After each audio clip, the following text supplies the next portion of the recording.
चला तर आज हिरवी मिरचीपासून शाबूची खिचडी एकदम सुंदर लागणारी, दिसायलाही सुंदर आणि खायला एकदम चविष्ट लागणारी अशी खिचडी आपण बनवूया. त्यासाठी घेतलेल्या आहेत हिरव्या मिरच्या आणि हा शाबू, जो की 3 ते 4 घंटे आपण भिजत घातला होता.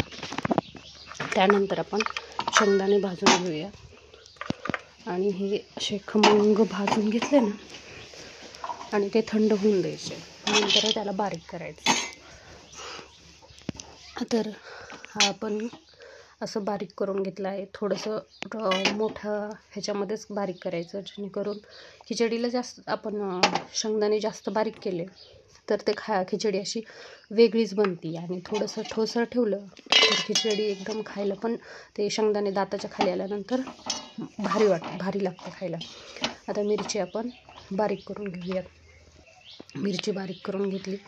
हे आहे बटाटा, तर हे मी कट करून घेतलं आहे. कोणी साल काढतं, पण मी नाही काढत साल, कारण सालीमध्येच तर जीवनसत्व असतात आणि तेच आपण काढून टाकायचं. ज्याला जसं आवडतं तसं ते करतात. तर मी हे थोडा वेळ पाण्यामध्ये ठेवणार आहे. एकदा पाणी मी त्यातलं काढून टाकलं आहे. आता बघा तुम्ही, पाणी त्यातून स्वच्छ पाणी हे झालं आहे. आणि ते भिजत घातल्यानंतर त्या बटाट्याला जे काही माती वगैरे लागलेली असेल तर ती निघून जाते. थोड्या वेळ 5-10 मिनटं जर आपण बटाटा कट करून हे केला तर. आणि त्यानंतर आपण कढईमध्ये थोडंसं हे तूप टाकणार आहोत. आता तुपामध्ये थोडं बटाटा टाकून घेतलं आहे, कारण माझ्या मुलाला तिखट शाबूची खिचडी नाही आवडत आहे. त्याला जास्त हिरवी मिरची नाही आवडत, म्हणून मी त्याच्यासाठी वेगळी काढणार आहे. त्याच्यात तीच कशी काढून घेते आणि नंतर आपली कशी करते तर ते मी दाखवते पुढे. तर सगळा बटाटा मी सोबत परतून घेणार आहे. आणि बटाटा परतल्यानंतर काही बटाटा मी कढईत शिल्लक ठेवणार आणि काही काढून घेणार. तर आता मी हा बटाटा व्यवस्थित परतून घेते. आणि याला आपण कमी गॅसवरच परतायचं, म्हणजे तो चांगला मऊ होतो. तर ह्याच्यावरती आता थोडंसं मीठ टाकून घ्यायचं. मीठ टाकून म्हणजे ते बटाट्याच्या फोडीमध्ये हे झाल्यानंतर त्या फोडी पण चविष्ट लागतात खायला. तर आता हे सगळं असं गोल करून ठेवून त्याच्यावरती झाकण ठेवायचं थोडा वेळ, म्हणजे मऊ परतलं जाईल ते. आणि हे आपण आता झाकण ठेवून दिलं आहे. 2 मिनटं असंच राहू द्यायचं. गॅस थोडा कमी करायचा, म्हणजे तो डागणार नाही खाली. तर आता 4-5 मिनिट आपण असंच ठेवूया. आता बघूया आपण बटाटा मऊ झाला आहे का. तर आता बटाटा एकदम छान असं मऊ झालं आहे, बघू शकताय तुम्ही. आता ते थोडंसं जरी आपण कट केलं की लगेच कट होतं येतं, म्हणजे आपलं बटाटा आता व्यवस्थित परतला आहे. तर आता आपण पुढे हा अर्धा काढून घ्यायचा आहे आपल्याला. तर हा मी काही खिचडीत हे करून घेते, काढून ठेवणार आहे. तर प्रत्येक जणाला म्हणजे खिचडी तर सगळ्यांनाच माहीत आहे कशी बनवायची, सोपीच असते. प्रत्येकाची बनवण्याची पद्धत वेगवेगळी असते, त्याच्यामुळे त्याची चवसुद्धा वेगवेगळीच लागते. कोणी सगळं सोबत टाकतं, तर मी कधीही सोबत नाही टाकत. आता मी थोडं बटाटा आणि शाबूचं हे टाकलं, भिजलेला शाबू टाकलेला आहे. वरून थोडंसं तूप टाकलं आहे. ही मी माझ्या मुलासाठी काढून ठेवणार आहे साईडला, म्हणून मी अगोदर त्याची करून दाखवते. तुम्ही पण अशा पद्धतीने तुमच्या छोट्या मुलांना कधी बनवून द्या, ते पण आवडीने खातील. आणि तूप हे तर खाल्लेलं छानच असतं. खूप सारखं बी नाही खायला पाहिजे, पण मुलांना आवडतं तर कधी दिलं तर चांगलंच आहे. तर मी आता शेंगदाण्याचं कूट याच्यामध्ये लवकर टाकलेलं नाही आहे. मी 2-3 मिनिट तसंच अगोदर परतवलं आहे. आता नंतर शेंगदाण्याचं कूट याच्यामध्ये घालते, जेणेकरून ती खिचडी अशी छान बनते. लगेच आपण टाकलं ना की तो शेंगदाण्याचा कूट त्या खिचडीला पकडला जातो आणि खिचडी व्यवस्थित परतल्या बी जात नाही आणि त्याची टेस्ट वेगळीच लागते. त्यामुळे शक्यतो शेंगदाण्याचं कूट हे नंतरनंच घालायचं.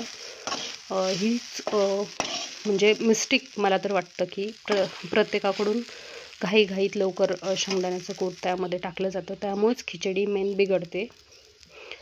ती थोडी टेस्ट वेगळी लागते.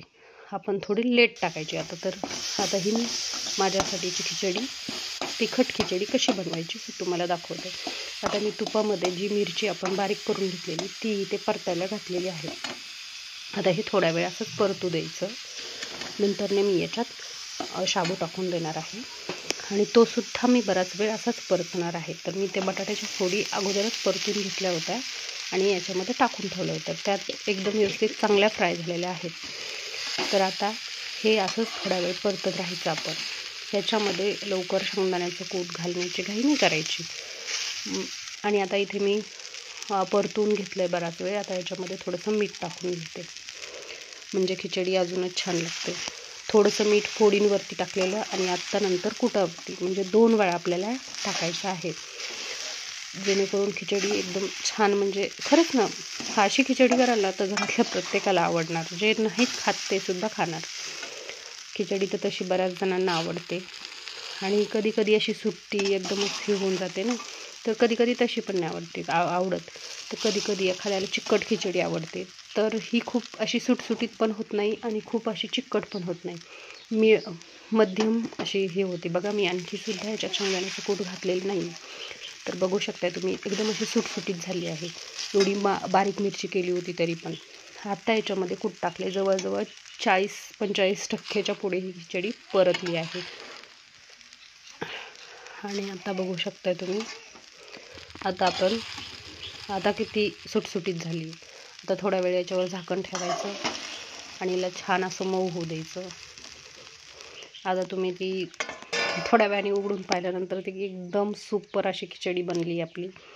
अशी खिचडी तुम्ही उपवासाला करून पहा, नक्कीच तुम्हाला आवडेल घरात. आणि कधी उपवास नसेल आणि खिचडी खाण्याची इच्छा झाली तर ह्या पद्धतीने करा. आणि त्याच्यासोबत दही असेल तर मग तर काय तोंडाला पाणी सुटतं. अशी खिचडी तुम्ही पण कधी बनवून पहा. ह्या पद्धतीने छोट्या छोट्या ट्रिक्स असतात, त्या जर आपण व्यवस्थित फॉलो केल्या तर आपला जो बी आपण काही पदार्थ बनवणार आहोत तो एकदम चांगल्या पद्धतीने बनला जाईल. तर ही खिचडी चवीला तर एकदमच भारी झाली. तुम्हाला आवडली असेल तर लाईक करा, कमेंट करा